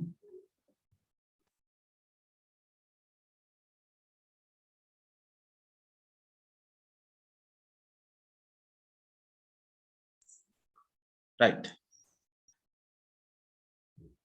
පටක රෝපණය ජීවාණු හරණය කරන ලද කෘත්‍රිම රෝපණ මාධ්‍යයන් තුල යම්කිසි පාලිත තත්වයන් යටතේ ශාකයක පටක කොටසක් ඒ කියන්නේ සෛල ගොනුවක් සෛල ටිකක එකතුවක් නේ අපි කියන්නේ පටකයක් ශාකයක නව සෛල ඇති කරන්න පුළුවන් සෛල සමූහයක් පටකයක් විභාජක හැකියාව තියෙන පටකයක් ශාක පටක කොටසක් වර්ධනය වීමට සැලැස්වීම මගින් අලුත් ශාක ලබා ගැනීමේ ක්‍රියාවලියට තමයි අපි කියන්නේ පටක රෝපණය කියලා. යනවා අනිවාර්යයෙන්ම පටක රෝපණය කියන එක සිද්ධ වෙන්නේ ජීවාණු හරිත මාධ්‍යයක් තුල. මම ඒක පැහැදිලි කරන්නම් ඇයි කියලා. ජීවාණු හරණය කරන ලද කෘත්‍රිම රෝපණ මාධ්‍යයන් තුල විශේෂිත පාලිත තත්ත්ව යටතේ ශාක පටක කොටසක් වර්ධනය වීමට සැලැස්වීම පටක රෝපණය ලෙස අපි හඳුන්වනවා. පටක රෝපණය ලෙස අපි හඳුන්වනවා. මම කියන්නේ මේක සාම්ප්‍රදායික කෘත්‍රිම ප්‍රචාරණ ක්‍රම තියෙනවා. දැන් උදාහරණයක් මම අර කිව්ව අතු බද්ධ කරන ඒවා, බද්ධ කිරීම, මුල් ඇද්දවීම, ලේයර් කිරීම වගේ දේවල්. ඒවාට සාපේක්ෂව ඊටාම කාර්යක්ෂම ශාක ප්‍රචාරණ ක්‍රමයක් තමයි පටක රෝපණය කියලා කියන්නේ. right? ඒකේ විශේෂත්වය තමයි මේක සිද්ධ වෙන්නේ මෙන්න මේ වගේ පදනමක්. යම්කිසි සජීවී ශාක සෛල වලට ශාක සෛල ටිකකට අවශ්‍ය කරන ප්‍රශස්ත තත්ත්වයන් ලබා දුන්නේ. උචිත තත්ත්වයන් සැපයුම් ශාකයක වර්ධනය කියලා අදහස් කරන්නේ මොකක්ද? නව සෛල ඇතිවීම යන ක්‍රියාවලියට අවශ්‍ය කරන තත්ත්වයන් අපි කෘත්‍රිමව සැපෙව්වා. ඒ සෛල ටිකට ඒ සජීවී සෛල ටිකට පුළුවන් නව සෛල ඇතිවීමෙන් පූර්ණ ශාකයක් ඇති කරගන්න. ශාකයක තියෙන සජීවී සෛල විභාජක හැකියාවක් තියෙන සජීවී සෛල වලට ශාකයේ ඉන්නකොට ශාකය උසෙන් වැඩි කරන්න පුළුවන් නම් මහතින් වැඩි කරන්න පුළුවන් නම් ශාකය ලොකු කරවන්න පුළුවන් නම් ශාකය වර්ධනය කරවන්න පුළුවන් නම් ඒ වගේ පටක කොටසක් ශාකයෙන් ඉවත් කරලා අරගෙන ඒ පටක කොටසට ශාකයේ ඉන්නකොට ලැබුණා වාගේ අවශ්‍ය දේවල් ටිකක් අපි කෘත්‍රිමව සැපෙව්වොත් පෝෂණය ජලය ඛනිජ ලවණ මේ වගේ දේවල් ශාකයේ විසින් සපයපු දේවල් ආරක්ෂාව මේවා අපි කෘත්‍රිමව සපයනකොට ඒ සෛල වලට පුළුවන් ශාකය තුල ඉන්නකොට නව සෛල ජනිත කරා වගේ අලුතින් සෛල ඇති කරමින් පූර්ණ ශාකයක් ඇති කිරීමට සුවිශේෂී හැකියාවක් සජීවී සෛල වලට තියෙනවා. මෙන්න අපි කියනවා සමූල ජනන විභවය කියලා. මෙන්න මේ පදනම තමයි පටක රෝපණේ මූලික මූලධර්මයේ දෙන්නේ. ඒ පටක රෝපණේදී අපි කරන්නේ මොකක්ද එතකොට? අපි ජීවාණු හරිත මතක තියාගන්න. ශාකයක පටකයක් ගත්තාම ඒ වර්ධනය වෙන පටක කොටසට ශාකය විසින් විශාල ආරක්ෂාවක් සපයනවා. මොකද තම වර්ගය බෝ කරන්න තමා වර්ධනය වෙන්න වැදගත් වෙන පටක ටිකම.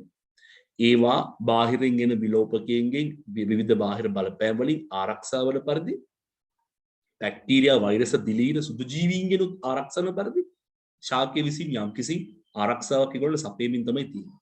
මෙන්න මේ වගේ ආරක්ෂාවක් අපි ජීවාණු හරණය කරන ලද මාධ්‍යයක් මගින් සපයන්න පුළුවන්. ඒ වගේම ශාකයක් විසින් මේ සෛල ටිකට ලබා දෙන පෝෂණ ද්‍රව්‍ය ටික පෝෂක ටික කෘතිම රෝපණ මාධ්‍යයක් ඔස්සේ අපි අර සෛල ටිකට සජීවී සෛල ටිකට ලබා දෙන්න උත්සාහ කරනවා. ලබා දෙන්න උත්සාහ කරනවා. ඒ වගේම ශාකයක් විසින් යම්කිසි තත්වයන් ටිකක් මේ සෛල ටික වර්ධනය විසඳා පවත්වගෙන යනවා. අන්න ඒ පාලිත තත්ත්ව ටික අපි කෘතිම මාධ්‍යයක් තුළ, කෘතිම කුටීරයක් තුළ, කෘතිම පද්ධතියක් තුළ ජීවාණුහරණය කරලා ආරක්ෂිත බව තහවුරු කරලා අවශ්‍ය කරන පෝෂණ ද්‍රව්‍ය අන්තර්ගත කරපු කෘතිම රෝපණ මාධ්‍යයක් සකස් කරලා අවශ්‍ය කරන පාලිත තත්ත්ව සපයමින් පද්ධතියක් තුළ මේ පටක කොටසට නව පටක නැත්නම් නව සෛල ඇති කිරීමට අවස්ථාව අපි ලබා දෙනවා. මෙන්න මේ විදිහට තමයි සජීවී සෛල වලට උචිත තත්ත්වයන්, උචිත පෝෂණය සැපේ විට පූර්ණ ශාකයක් ඇති කිරීමේ හැකියාව අපි තාක්ෂණික වශයෙන් විද්‍යානුකූලව විශාල ශාක ප්‍රමාණයක් ලබා ගැනීමට භාවිතා කරන්නේ. මේකට කියනවා පටක රෝපණය කියලා. රයිට්. ලියන්න බලන්න පටක රෝපණය කියන්නේ මොකක්ද කියන්නේ? රයිට්. පටක රෝපණයට තෙලියන්න ජීවාණුහරිත කෘතිම රෝපණ මාධ්‍යයන්හි පාලිත තත්ත්ව යටතේ ශාක පටක කොටස් වර්ධනය වීමට සැලැස්වීම පටක රෝපණ ලෙස හැඳින්වේ. මේ පටක රෝපණයට භාවිතා කරන ශාකයක තියෙන කොටස් අතරින් මූලික පටක වර්ග ටිකක් මේ විභාගයට අහනවා. පටක රෝපණය සඳහා අපි ශාකයකින් ප්‍රධාන වශයෙන් භාවිතා කරන අග්‍රස්ත කොටස් වල කඳන් වල වෙන්න පුළුවන්, මුල් වල වෙන්න පුළුවන් අග්‍රස්ත විභාජක පටක කොටස් අපි භාවිතා කරනවා. ලාපටි පත්‍ර කොටස් යොදා ගන්නත් පුළුවන්. ලාපටි කඳන් කැබලි යොදා ගන්නත් පුළුවන්. පටක රෝපණය සඳහා අපිට පරාග භාවිතා කරන්නත් පුළුවන්. කලල කොටස් වගේම අංකුර යොදා ගන්නත් පුළුවන්. මේ තමයි ශාකයක පටක රෝපණය සඳහා භාවිතා කරන මූලික පටක වර්ග. යන ශාකයක් ගත්තාම පටක වර්ග ගොඩක් තියෙනවා. ඒ වයින් මෙන්න මේ කියන පටක වර්ග අපිට පටක රෝපණය සඳහා භාවිතා කරන්න පුළුවන්. මෙතනදී සිද්ධ වෙන්නේ මෙන්න මේ දේ. ඔයාලා බලන්න අර පටක රෝපණයේ නිර්වචනයේ කියවිච්ච දේම සිද්ධ වෙනවා මෙන්න මේ විදිහට. අපි ශාකයක අග්‍රස්ත කොටස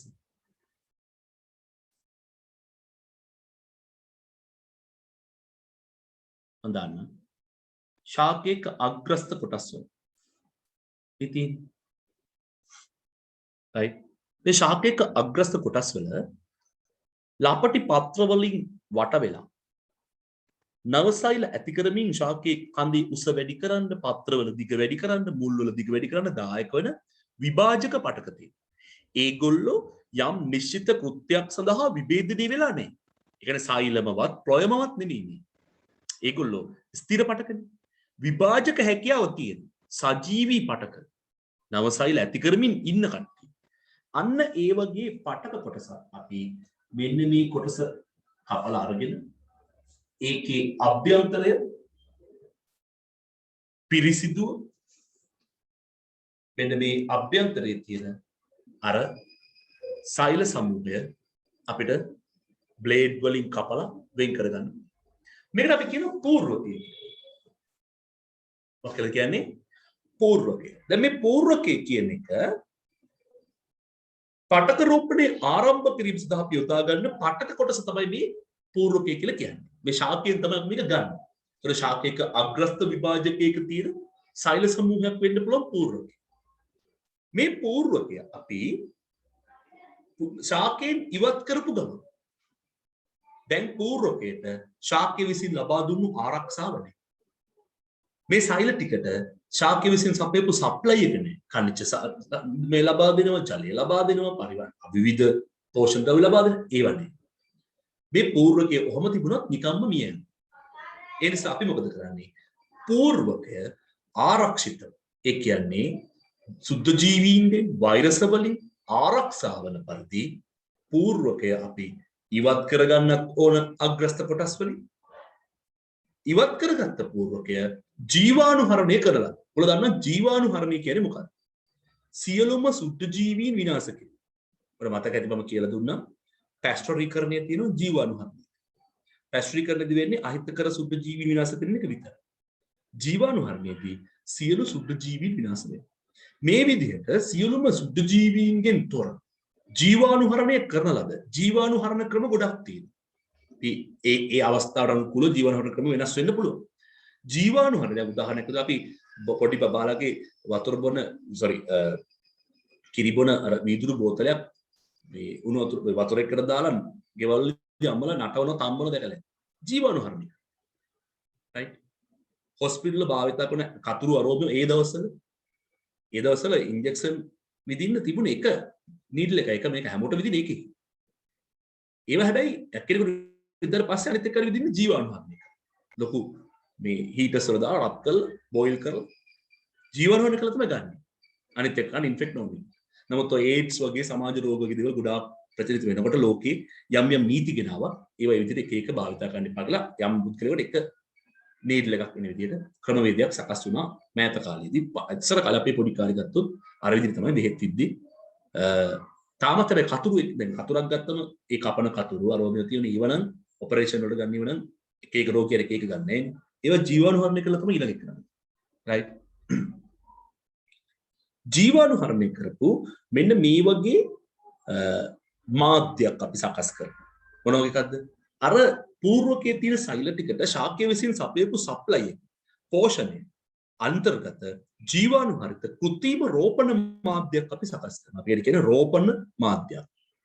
right ඒ වගේ කෘත්‍රිම රෝපණ මාධ්‍යයකට මේ పూర్වකය සුදුජීවි ගහනයකින් තොරව ජීවාණු හරිත තත්ත්වයටදී పూర్වකයේ ගිහිලා අපි තැම්පත් කරනවා කෘත්‍රිම රෝපණ මාධ්‍ය තුන. මේ කෘත්‍රිම රෝපණ මාධ්‍ය හදාගන්න භාවිතා කරන පෝෂක වර්ග ගැන අපි පස්සේ කතා කරමු.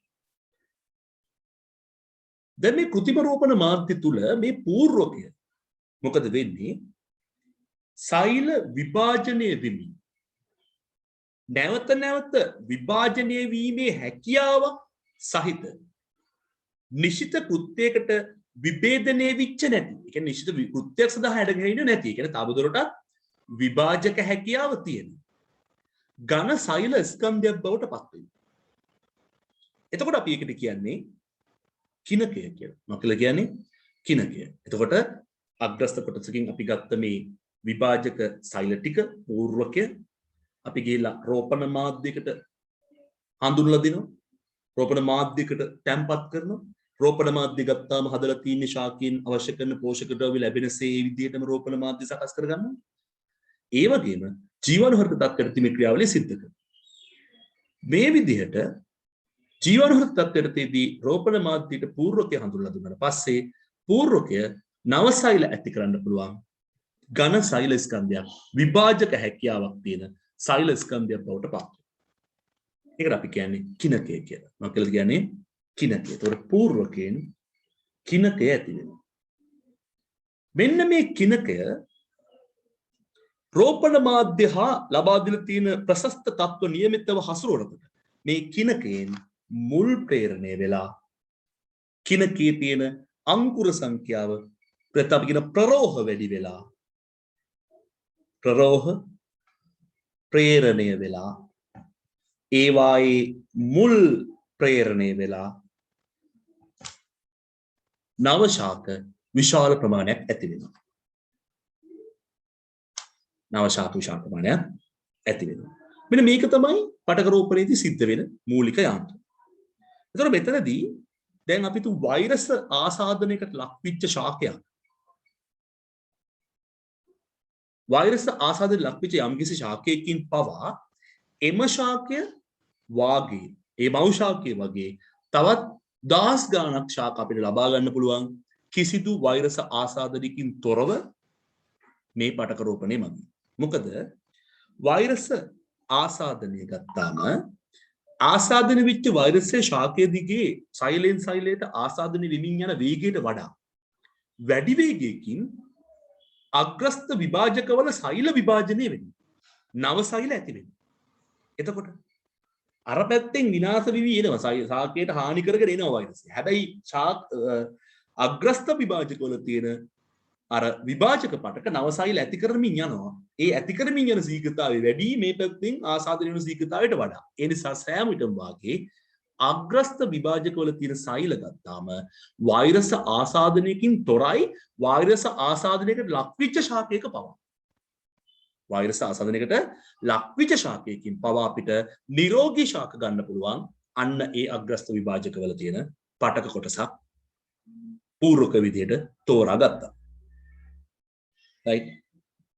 එතකොට මේ රෝපණ මාධ්‍ය කියන එක අවශ්‍ය කරන පෝෂණ ද්‍රව්‍ය සියල්ල සපයලා තියෙනවා. අපි දන්නවා ශාකයක් වර්ධනය අවශ්‍ය කරන උෂ්ණත්වය, ආලෝකය, ඒ ප්‍රශස්ත තත්වයන් අපි සපයන්න ඕන මේ කෘත්‍රිම රෝපණ මාධ්‍යයේ තියෙන මේ කිනකයට. එසද අපි සුවිශේෂී කුටීරයක් එහෙම භාවිතා කරනවා ආරක්ෂිත තත්වය පවත්වාගෙන යන්න. ඒ කුටීරය ඇතුළ ජීවාණු හරිත තත්වයටදී ජීවාණු හරණය කරලා ඒ ජීවාණු හරණය කරන ලද මාධ්‍යයක් විදියට එන කුටීරය අපි යොදා ගන්නවා. මතක තියාගන්න දැන් මේ කතාවේදී අපි පාවිච්චි කරනවා ශාකයක කොටසක් කපලා ගන්න කතුරු, පිහි, අල්ලන්න දැන් අතෙන් අල්ලන්න බැරි තරම් අඬු, right, පොඩි කූරු වගේ දේවල්, ප්ලේට්, right, සමහරට පෙට්ටිසිදීසි වෙන්න පුළුවන්, වීදුරු කද ප්ලේට් වෙන්න පුළුවන්, වීදුරු පොඩි බෝතල් වෙන්න පුළුවන්. හරිද? මේ ගොඩාක් දේවල් අපි පාවිච්චි කරනවා. මේ භාවිතා කරන සෑම දෙයක්ම මොකද වෙන්නේ? ජීවාණු හරිත තත්ත්වයටදී තියෙනවා. භාවිතා කරන පිහිය පවා ජීවාණු හරණය කරලා තියෙන්න ඕන මේ පූර්වකයේ කොටස් කපන්න. භාවිතා කරන පූර්වකයේ කොටස් අල්ලන්න පාවිච්චි කරන අඬුව පවා ජීවාණු හරණය තත්ත්වයට තියෙන්න ඕන. ජීවාණු හරණය කරන විවිධ ක්‍රම තියෙනවා. දැන් අඬුවක් වගේ එකක් නම් රත් කරා කියලා උණු වෙන්නේ නැහැනේ. යකඩ අඬුවක් නම් අපිට ඕන නම් රත් තත්ත්ව වෙනකන් රත් කරන්න පුළුවන් දැල්ලකට අන්න. right. කතුරු වගේ දේවල් තම්බලා ගන්න පුළුවන්. හැබැයි බෝතල් වගේ දේවල් තම්බලා ගන්න පුළුවන් වෙයි. හැබැයි මේ පටක රෝපණය කරන මේසය ගත්තා මේක තම්බන්න පුළුවන්. බෑ. ඒතර අපි රසායනික ද්‍රව්‍ය පාවිච්චි කරලා මේසය හොඳට පිරිසිදු කරනවා. එතනෝල් වගේ දේවල්, සාන්ද්‍ර එතනෝල් වලින්, අර ලයිසෝල් වගේ අපි කියන්නේ ගිබේවල් පිරිසිදු කරන්නත් ගන්න. ඒ විදිහට පිරිසිදු කරනවා. හැබැයි බලාපොරොත්තු වෙන මොකද්ද? ජීවාණු හරණය. ඒ අවස්ථාවේ ජීවාණු හරණයට විවිධ දේවල් පාවිච්චි කරනවා. ඒ වගේම අපි දන්නවා භාවිත කරන වාජන සමහරලාට ජලයත් සමග තම්බන අවස්ථා තියෙනවා. සමහර ජලය භාවිත කරන්නේ නැතුව හුමාලින් විතරක් තම්බනවා. right. ඒ වගේම පීඩනය වැඩි කරපු සමහර අවස්ථාවල වාතයෙන් විතරක් උණුසුම් කරලා සුද්ධ ජීවීන් විනාශ කරලා මේ භාවිතා කරන අංගෝපාංග ජීවාණු හරණය කරන්න පුළුවන්. මේ විදිහට විවිධ ක්‍රමවලට ජීවාණු හරණය කරනවා අවස්ථානුකූලව. දැන් උදාහරණයක් ප්ලාස්ටික් අඬුවක් නම් ඒක අපි ගිහිල්ලා දැල්ලකට අල්ලලා රත් කරන්න යන්නේ නැහැ. ඒක සමහරට අපිට වොෂ් කරන්න පුළුවන්. කෙමිකල් එකක් ඇතුලේ පොඩ්ඩක් ගිල්ලලා තියලා සුද්ධ කරලා ගන්න පුළුවන්. මේ වගේ දේවල් කරන්න පුළුවන්. හැබැයි පරිස්සම් වෙන්න ඕන. මේ රසායනික ද්‍රව්‍ය වලින් මේ අධික ලෙස උෂ්ණත්වයක රත් කරපු රක්ත තත්ත්ව වෙනකන් රත් කරපු පොඩි අඬුවකින් පූර්වකයේ ඇල්ලුවොත් පූර්වකයේ තියෙන සෛල ටික මේ යනවා, පිච්චෙනවා. ඒව ගැනත් සැලකිලිමත් වෙන්න ඕන. රක්ත තත්ත්ව කරලා කුටීරය තුළින් තියලා තියෙනවා. කුටීරය ජීවාණු හරිත තත්ත්වයට තියෙනවා නම්, කුටීරය පිරිසිදු කරලා තියෙනවා නම් අපි වැඩේට කලින් මේ ඔක්කොම සුදු ජීවීන්ගෙන් තොර කර ගන්නවා. එතකොට එසදා යොදා ගන්න පුළුවන් ක්‍රම ශිල්ප තියෙනවා. උපකරණ තියෙනවා. පීඩන උදුන් තියෙනවා. අර ඔටෝක්ලේව් එක. ඒ වගේම මේ වැඩේට භාවිතා කරන විශේෂිත කුටීරයක් තියෙනවා. අපි ඒකට කියනවා අනවරත ප්‍රවාහ කැබිනෙට්ටුව කියලා. මම පෙන්නන්නම් ඔයගොල්ලෝ ඉස්සරහට. රයිට්. ඉතින් මෙන්න මේ කියන තත්ත්වෙන්න තමයි පටක රෝපණය කියන එක කරනු ලබන්නේ. ඒතර රෝපණ මාධ්‍ය සහ සාමාන්‍යයෙන් පටක රෝපණයට භාවිතා කරන රෝපණ මාධ්‍ය සහ ඒකේ සංයුතිය ගත්තාම සාමාන්‍යයෙන් රෝපණ මාධ්‍යක ප්‍රමාණවත් තරම් ආසුත ජලය අපි භාවිතා කරනවා. ආසුත ජලය. ආසුත ජලයයි. ආසුත ජලය කියන්නේ පිරිසුදු ජලය.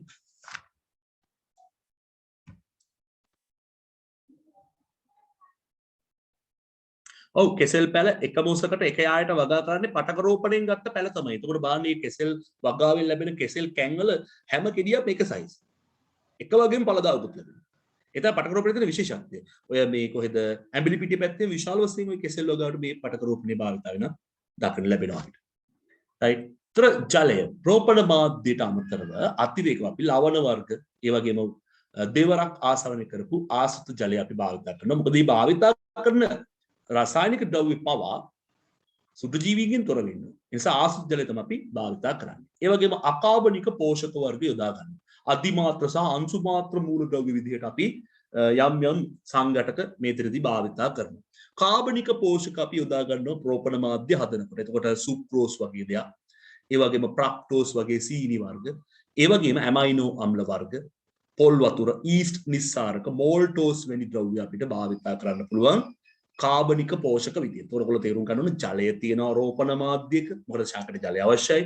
අකාබනික පෝෂක ශාකයට අවශ්‍යයි. කාබනික පෝෂක අවශ්‍යයි. ඒ වගේම ශාක වර්ධනයට අවශ්‍ය කරන වර්ධක ද්‍රව්‍ය අපි මේ රෝපණ මාධ්‍ය තුල භාවිතා වෙනවා. ඒකට අපි කියනවා ශාක හෝමෝන වර්ග කියලා. ශාක හෝමෝන උදාහරණයක් විදිහට අපිට හෝමෝන දෙකක් සිලබස් එකේ දීලා තියෙනවා. එකක් තමයි සයිටෝකයිනින් සෛල විභාජනයට හා විභේදනයට. ඒ කියන්නේ අලුත් සෛල ඇති වෙන එක වර්ධනය කරන්න සයිටෝකයිනින් කියන එක වැදගත් වෙනවා. එතනින් තමයි අංකුර වර්ධනය වේගවත් වෙන්නේ. අංකුර වැඩි ප්‍රමාණයක් ඇති වෙන්නේ. ඔක්සින් කියන හෝමෝන එකක් තම අපි දන්නවා කිනකය දැන් හිටවන්න කලින් මුල් ඇති වෙන්න එපා. ඒතර මේ කිනකේ ඇතිවන මේ විශාල අංකුරවල මුල් ප්‍රේරණය වීමට මුල් ඇතිවන අවධියේදී අපි රෝපණ මාධ්‍යයට එකතු කරන කෙනෙක් තමයි ඔක්සින් කියන හෝමෝන එක. ඒතර විභාගයට අහන්න පුළුවන් ශාක වර්ධන අවශ්‍ය කරන හෝමෝන වර්ග දෙකක් සයිටෝකයිනින් සහ ඔක්සින්. සයිටෝකයිනින් වලින් මොකද්ද වෙන්නේ? අංකුර වර්ධනය. විටමින් ඔක්සින් වලින් මොකද්ද වෙන්නේ? මුල් ප්‍රේරණය. නැත්නම් අපි කියනවා මුල් ඇතිවීම. ශාකවල පටක රෝපණයට භාවිත කරන ශාකවල මුල් ඇතිවීම.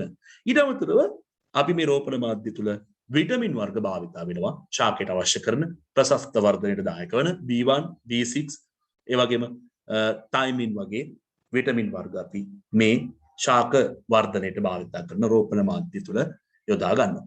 එවම රෝපණ මාධ්‍ය තුල සුදුසු pH අගයක් ඒ වගේම රෝපණ මාධ්‍ය අපිට ඕන නම් ඝන තත්වයෙන් අර්ධ ඝන තත්වයෙන් නිකන් ජෙල් එකක් වගේ එහෙම නැත්නම් ද්‍රව තත්වයෙන් උනත් සකස් කරගන්න පුළුවන්. රෝපණ මාධ්‍ය ඝන තත්වයේද ද්‍රව තත්වයේද අර්ධ ඝන තත්වයේද කියන එක තීරණය කරගැනීමේදී අපි විද්‍යාගාරයේ තියෙනවා එගාර් කියලා වර්ගයක්. එගාර් මාධ්‍යයක්. මෙන්න මේ එගා කියන එක අපි එකතු කරලා ඝන රෝපණ මාධ්‍ය සකස් කරගන්න හැකියාව තියෙනවා. ඝන රෝපණ මාධ්‍ය සකස් කරන්න හැකියාව තියෙනවා. ඒතර මම ඉස්සෙල්ලා කිව්වා වගේ රෝපණ මාධ්‍ය සහ මේ උපකරණ හැම වෙලේම මොකද වෙන්න ඕන?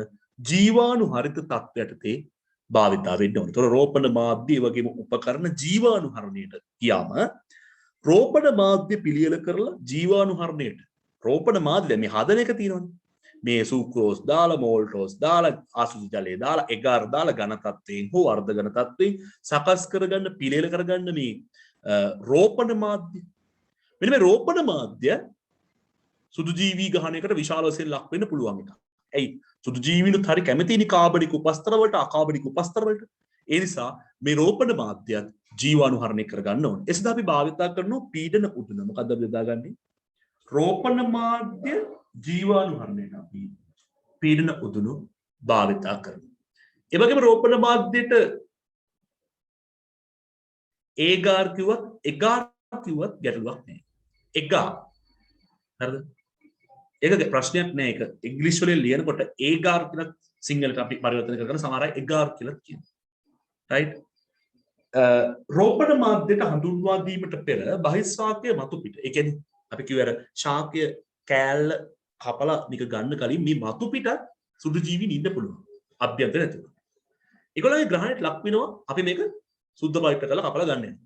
ඒතර මේ මතු පිට ජීවාණු හරණය කරන්න ඕන ශාක මේ රෝපණ මාධ්‍යයට හඳුන්වා දෙන්න පෙර. ඒතර සෝඩියම් හයිපොක්ලෝරයිඩ් 70% විතර එතනෝල් කැල්සියම් හයිපොක්ලෝරයිඩ් වගේ දේවල් අපිට රෝපණ මාධ්‍යයට හඳුන්වා දෙන ශාක කොටස් බහිශාක කොටස් මතු පිට ජීවාණු හරණය සඳහා යොදා ගන්න පුළුවන්. ඒ වගේම අපි පොළ වීදුරු බඳුන් ටිකක් ලෝහ බඳුන් ටිකක් ජීවාණු හරණයට පාවිච්චි කරනවා කියන්නේ. මෙන්න මේවට අපි යොදා ගන්නවා ජීවාණු හරණයට hot air ovens එහෙම නැත්නම් අපි කියන වියලි උදුනක් යොදා ගන්න පුළුවන්. ඒ වගේම පූර්වකය රෝපණ මාධ්‍යයට හඳුන්වා දීම සඳහා මතක තියාගන්න. අර පූර්වකේ මම කිව්වේ කපලා තියෙන එක කපන්න ඕන පිහි ඕන රෝමියෝ ඒවා අරගෙන රෝපණ මාධ්‍ය තියන්න ඕන. මේවට අද ගන්න ලෝහ මෙවලම්. ලෝහ මෙවලම් අඬුවල්. ඒවා අපිට බන්සන් දැල්ලකට අල්ලලා රක්ත තත්ත්ව වෙනකන් රත් කරලා ජීවාණු හරණය කරගන්න පුළුවන්. රයිට්? ඒ වගේම මේ පූර්වකය වෙන් කරගෙන පූර්වකය වෙන් කරගත්තට පස්සේ පූර්වකයත් අපි ජීවාණු හරණය කරනවා. ඊට පස්සේ ඒ පූර්වකයට දැන් අපි රසායනික ද්‍රව්‍ය වලින් පූර්වකය සෝදලා කියන අතර පොත් මේ ශාක කොටසක්නේ. ඒක මේ රසායනික ද්‍රව්‍ය වලින් සෝදලා ඒකේ රසායනික ද්‍රව්‍ය වලින් සිද්ධ වෙන බලපෑම ඉවත් කිරීමට වටේ තියෙන කෑල්ලක් ආපහු කපලා අයින් කරලා පිරිසිදු කරලා තමයි පූර්වකය රෝපණ මාධ්‍යයට හඳුන්වලා දෙන්නේ. රෝපණ මාධ්‍ය ජීවාණු හරිත පූර්වකය ඒ වගේම මේ රෝපණ මාධ්‍යයට හඳුන්වලා දුන්න මේ පූර්වකයේ සහිත මේ පද්ධතිය නැත්නම් මේ රෝපණ මාධ්‍ය විවිධ අවදි පහු කරනකොට ඒකට අවශ්‍ය කරන හෝමෝන වර්ග විටමින් වර්ග අපි එක එක අවස්ථාවලදී වර්ධනයේක අවස්ථාවලදී මේ රෝපණ මාධ්‍යයට ඇතුල් කරනවා වගේම මේ කිනකය මුල් පේරණය වෙනකොට ඒවා වෙන් කරලා නව බඳුන් වලට අපි මාරු කිරීමක් කරනවා. මෙන්න මේ වැඩේ කරන්න ගියාම අපිට ඒක නිකන් කාමරේ තියාගෙන මේසුරු තියන කරන්න බෑ. මොකද බාහිර වායුගුණේ ඉන්න සුදු ජීවීන් මේකට හොඳට ආකර්ෂණය වෙනවා.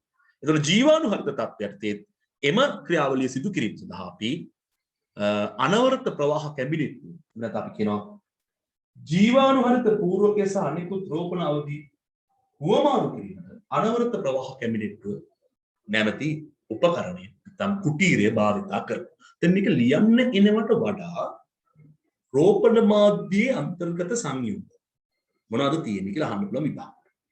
ජලය, අකාබනික පෝෂක, කාබනික පෝෂක. ඉතල ලියන්න තියෙන්නේ. මොකොත් නෑ උදාහරණ දිලත් නෑ. ඒක ලියන්න යන්න මත තියාගන්න අවශ්‍ය නෑ. හැබැයි වර්ධක හෝමෝන වර්ග, සයිටෝකයිනින්, ඔක්සින්. එකකින් වෙන්නේ මොනවද? දැනගන්න. විටමින් වර්ග. රෝපණ මාධ්‍ය සකස් කරන භාවිතය වෙනවා. එතකොට අපි මේ වැඩේට භාවිත කරන රෝපණ මාධ්‍ය ප්ලේට් එක, කල්චර් ප්ලේට් එක ජීවාණුහරණයට පීඩනොද්දක් පාවිච්චි කරනවා. ඒ වගේම ශාක කොටස් ජීවාණුහරණ රසායනික ද්‍රව්‍ය පාවිච්චි කරනවා. වීදුරු සහ ලෝහ බඳුන් ජීවාණුහරණයට වියලි උදුනක් යොදා ගන්නවා. ලෝහ මෙවල අඬු වගේ දේවල්, කතුරු වගේ දේවල් ජීවාණුහරණයට රක්ත තප්ත වෙනතුරු අපිට ඒක දැල්ලකට අලලා රත් කරන්න පුළුවන්. right? ඒ වගේම මේ සියලුම අංගෝපාංග ටික අපි ජීවාණුහරණය කළා නිකම් මේ සුරු කියන්නේ. ඒ ඔක්කොම ගිහිල්ලා අපි තියාගන්නේ අනවරත ප්‍රවාහ කැබිනට් වල සහඳුන්වන විශේෂ කුටීරයක් තුල. ඒක ඇතුළත් ජීවාණුහරණත තත්ත්වයට තමයි පවතින්නේ. ඒද තමයි මේ ක්‍රියාවලිය කරන්න ඕනේ. ඒකට තමයි මේකට පොදු තාක්ෂණයක් තියෙනවා, උපකරණ ටිකක් තියෙනවා, හොඳ දැනුමකුත් තියෙනවා. පොඩි මිස්ටේක් එකක් වුණොත් සුදු ජීවීන් බොහෝම ආස කරන පෝෂණ ද්‍රව්‍ය ගොඩක් පද්ධතියක් තමයි රෝපණ මාධ්‍ය කියන්නේ. ඒගොල්ලෝකට ආකර්ෂණ වෙච්ච ගමන් ශාකවලට විවිධ රෝග බලාපොරොත්තු නොවන ආසාදන වලට අර ඇති වෙන කුඩා පැලවලට ලක් වෙන්න සිදු. ඒ தත්ත්වය වළක්වන්න තමයි ජීවාණුහරණත තත්ත්වයට මේක කරමු ලබන්නේ. right? දැන් මේ පටක රෝපණේ යම් යම් අවදි. දැන් මේ තියෙන්නේ ඔයගොල්ලන්ට බලන්න පුළුවන් පීඩන උදුන ඒ වගේම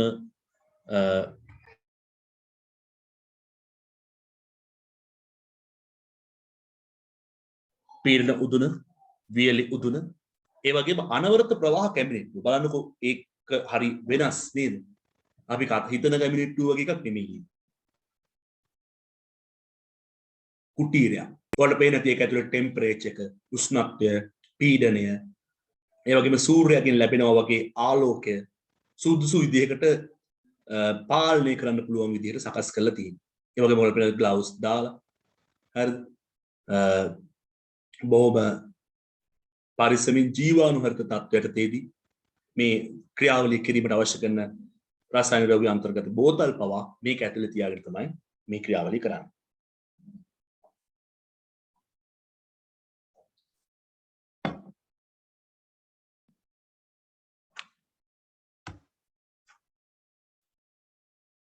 right?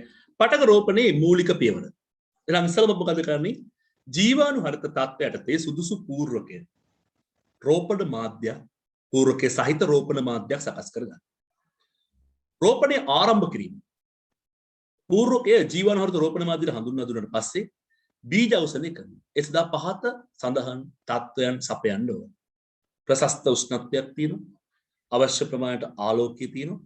මෙන්න මේ තත්ත්වයන් සපයමින් අපි උෂ්ණත්වය සහ ආලෝකය සපයමින් මේ පූර්වකය තියලා තියෙනවා මේ පද්ධතිය ඇතුලේ. ඒක තමයි බීජ අවසනය කරන්නේ. ඒම තත්ත්වය යටතේ පවත්වාගෙන යනවා. එතකොට පූර්වකය නව සෛල ඇති කරන්න පටන් ගන්නවා. ඔන්න කිනකය ඇති වෙනවා. ඊට පස්සේ මොකද වෙන්නේ? ප්‍රරෝහ ප්‍රේරණය වෙනවා. ඒ කියන්නේ හෝමෝන වල සංයුතිය අපිට වෙනස් කරලා නව රෝපණ මාධ්‍යන්ට හඳුන්වා දීමෙන් ප්‍රරෝහ ඇතිවීමට අවස්ථාව ලබා දෙන්න පුළුවන්. හරිද? ප්‍රරෝහ කියන්නේ අලුත් පැල නැත්නම් අංකුර නැත්නම් අපි කියන්නේ bushes shoots ඇති වෙනවා. ප්‍රරෝහ ප්‍රේරණය වෙනවා. right? මේ ප්‍රරෝහ ගුණණය වෙනවා. ගුණණය වෙන කියලා අදහස් කරන්නේ ප්‍රරෝහ සංඛ්‍යාව වැඩි වෙනවා. ඒ වැඩි වෙනකොට තමයි අර රෝපණ මාධ්‍ය ඉඩ ප්‍රමාණවත් නොවේ. එතන අපි කරන්නේ ඒ කිනකේ කොටස් වලට කපලා වෙන වෙන බඳුන් වලට දානවා. අපි තුමු එකකට සෙට් වුණා කපලා පහකට කපලා බඳුන් පහකට දැම්ම කියලා. දැන් මොකද වෙන්නේ? බඳුන් පහ ඇතුලේ අර විදිහටම ප්‍රරෝහ ගුණණය වෙනවා.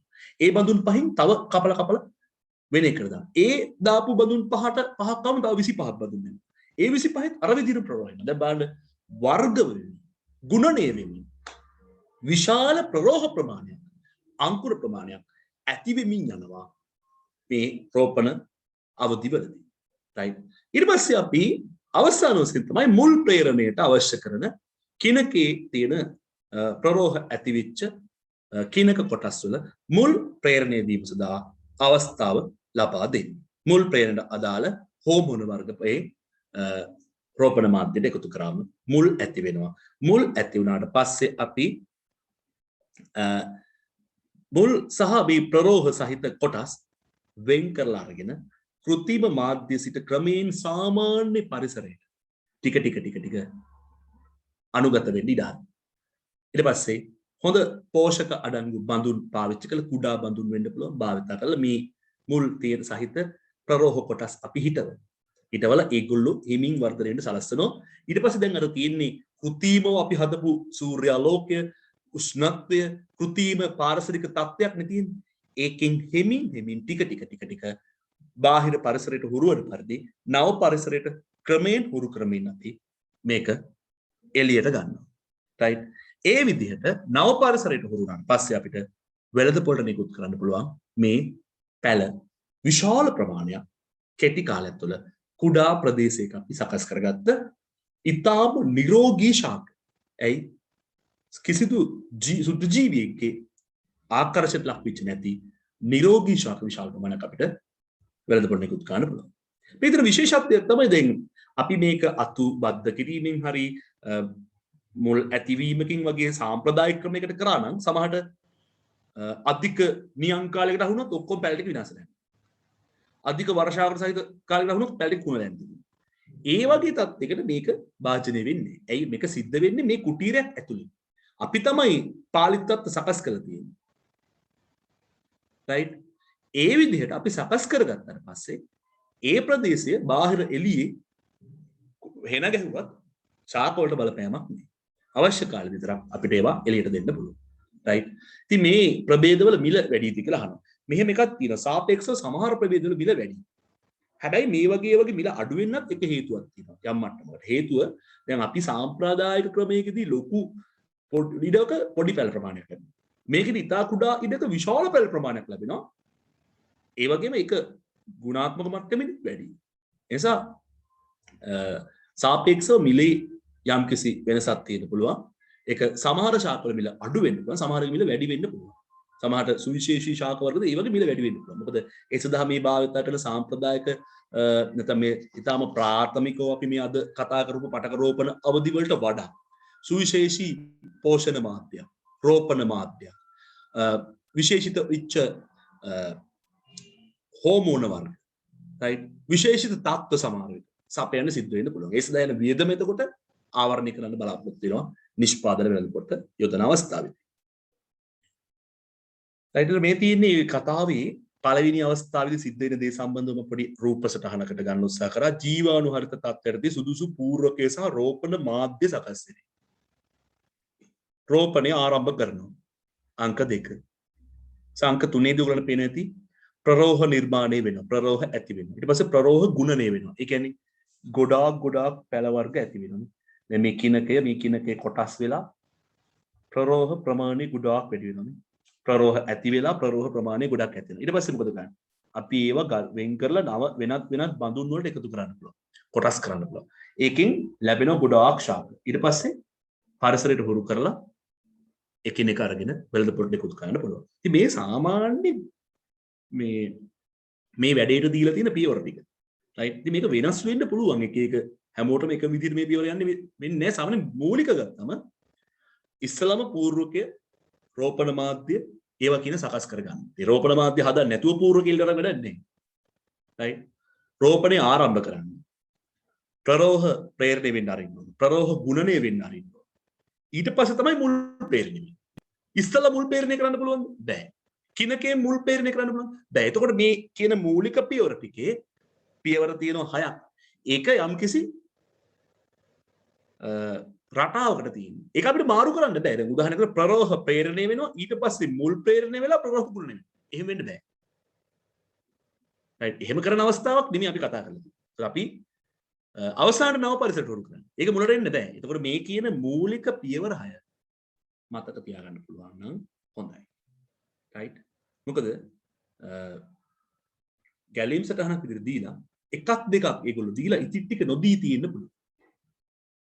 හරිද? ඒතකොට අදාළ මුල් පේරණය අවධිය කොතනද යන්න ඕන කියන එක ඔයගොල්ලන්ට දැනගෙන ඉන්න. ඒ වගේ තැනකට පේපර් එකේ ප්‍රශ්න යන්න පුළුවන් මේ පටක රෝපණය ඔස්සේ අහන්න පුළුවන්. මීට වඩා පටක රෝපණය අහන වැදගත්ම දෙයක් තමයි මේ පටක රෝපණයේ තියෙන වැදගත්කම. මොකටද අපි පටක රෝපණය කරන්නේ කියලා. මම මේ පොඩි දෙයක් ඔයාලට පොඩි අදහසක් කියන තවදුරටත් රෝපණය ආරම්භ කිරීමට ඔය තමයි රෝපණ මාධ්‍ය. ඔයාලට පේනදී මේ තියෙන රෝපණ මාධ්‍ය. වාජනයක මේ තියෙන රෝපණ මාධ්‍ය. මේ තියෙන රෝපණ මාධ්‍ය. ඇයි මේ ගොඩක් තියෙන්නේ? මේකෙන් ගුණණය වෙනකොට මේවා වෙන් කරලා මේවට දානවා. ඒතර ඒක ඇතුලේ ආයි ගුණණය වෙනවා.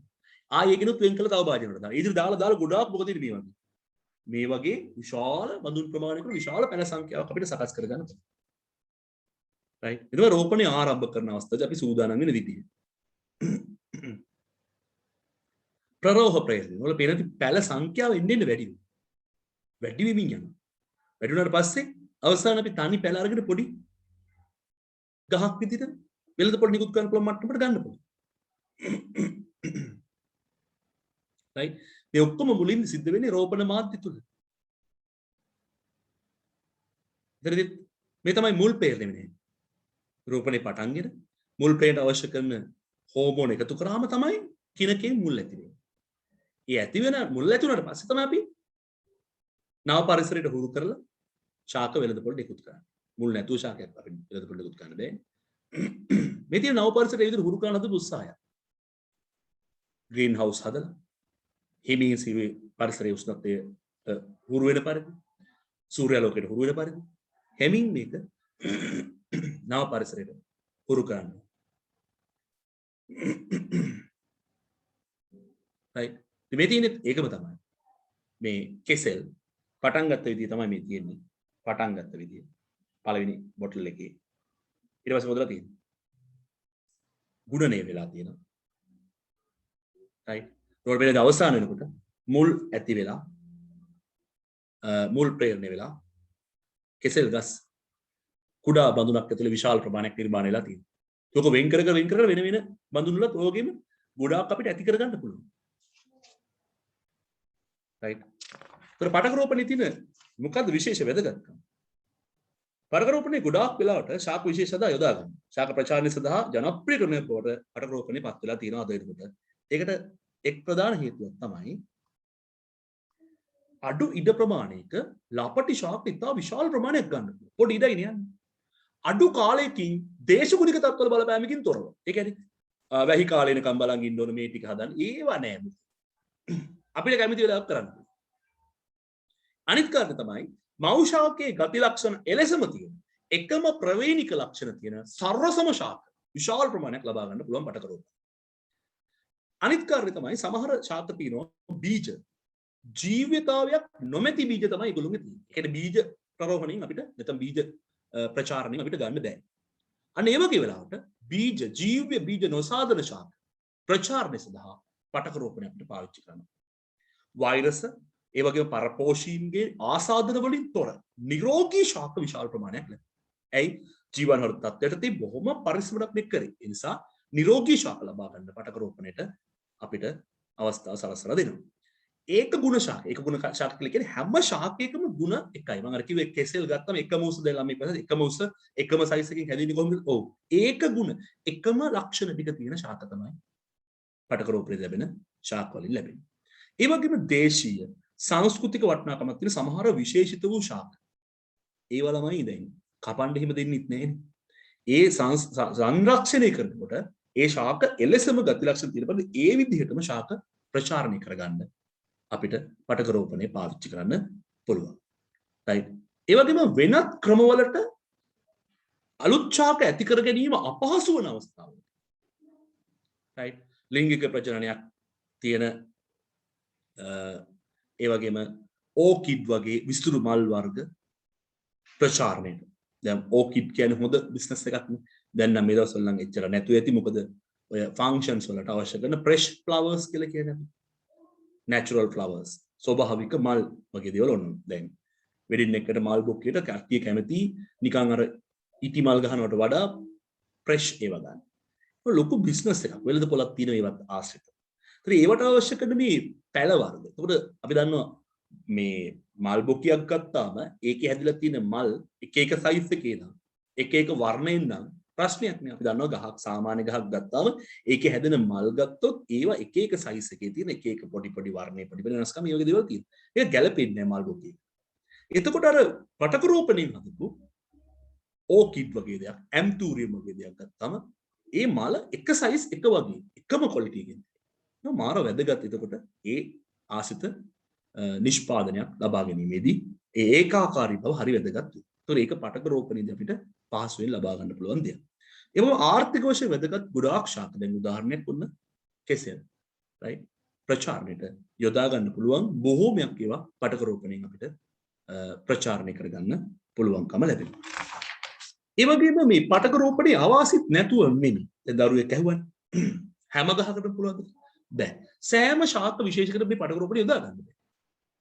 ඒ කියන්නේ අනිත් ක්‍රමත් අපි දැනගෙන ඉන්න ඕනේ. ඒවා ඔස්සේ ශාක ප්‍රචාරණයට අපිට ශාක ප්‍රචාරණ කරන්න අපිට සිද්ධ වෙන්න ඉඩ තියෙනවා. ඒතර පටක රෝපණය කිව්වම ඒකේ වාසි ගොඩක් තියෙනවා. ඒකම අවාසිත් තියෙනවා. සෑම ශාක විශේෂයෙන් භාවිත කරන්න බෑ. අනිත් තමයි මේ විශේෂිත තත්ත්ව අවශ්‍ය වීම පටක රෝපණයේ තියෙන ලොකු අවාස්ථාවක තත්ත්වයක්. මොකද ඒ නිසා තමයි සාමාන්‍යයෙන් ගෘහාසිත ග්‍රාමීය වශයෙන් මේක කරන්න පුළුවන් වැඩක් නෙමෙයි. අධික වියදම පුහුණු ශ්‍රමිකයන්ගේ අවශ්‍යතාවය නිසා පටක රෝපණය සාමාන්‍ය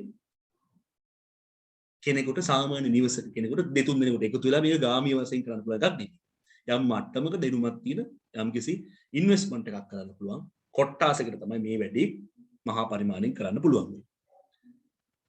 ලංකාවේ කර්මාන්ත සඳහා පටක රෝපණය යොදා ගන්න අවස්ථා තියෙනවා. උදාහරණයක් කෙසෙල් හොඳයි අපි කතා කරා පොල් ඕකිඩ් ඇන්තූරියම් වලින් පටක රෝපණය විශාල වශයෙන් සිද්ධ වෙලා ලොකු ප්‍රතිලාභ ගන්න පුළුවන්.